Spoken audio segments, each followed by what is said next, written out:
Human trafficking is the crime of transporting a person from one country to another, most commonly women, for the purposes of sexual exploitation. Unfortunately, it's much more common than one would think.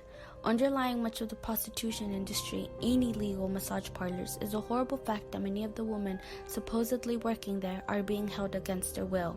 Human trafficking has been an issue within societies for a very long time, with the earliest signs of this being in the 1400s with slave trading for early slave plantations. Over time, it progressed into targeting primarily women for the horrible act of sexual exploitation. This has also been an issue we all work hard to stop. With crime rates only rising, it's important for people to be aware of this horrible crime.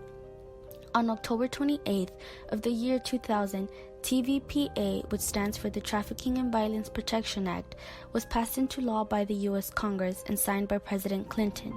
In addition to its applicability to U.S. citizens, it has the ability to authorize protection for undocumented immigrants who are victims of severe forms of trafficking and violence.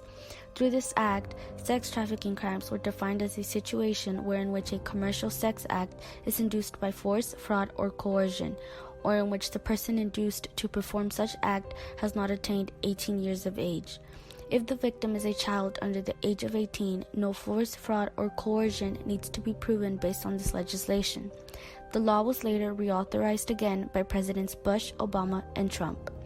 Reports of human trafficking are most prevalent in the areas of Washington, D.C., Nevada, and Florida, and least prevalent in New Hampshire, Idaho, and Massachusetts. However, just because this might happen more in some places does not mean that it won't happen in others. The cities where human trafficking is most reported per capita are Washington, D.C., Atlanta, Orlando, and Las Vegas.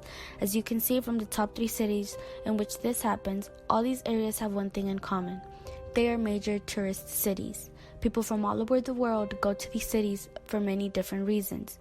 When traveling to places such as these, it's important to remember to always stay safe because no one ever knows what could happen. It's 2019 and sadly, sex trafficking is at an all-time high, which means this could happen to anyone, especially young women. The first step we can take is to educate ourselves more on the issue. Be aware of what's going on around your area. Never walk alone at night, and try to always be with a friend. Carrying defensive weapons such as a taser, pepper spray, or even something sharp could be a very big help. It's important to realize we can also try and help if we see someone who needs it. The trafficking hotline is 1-888-373-7888.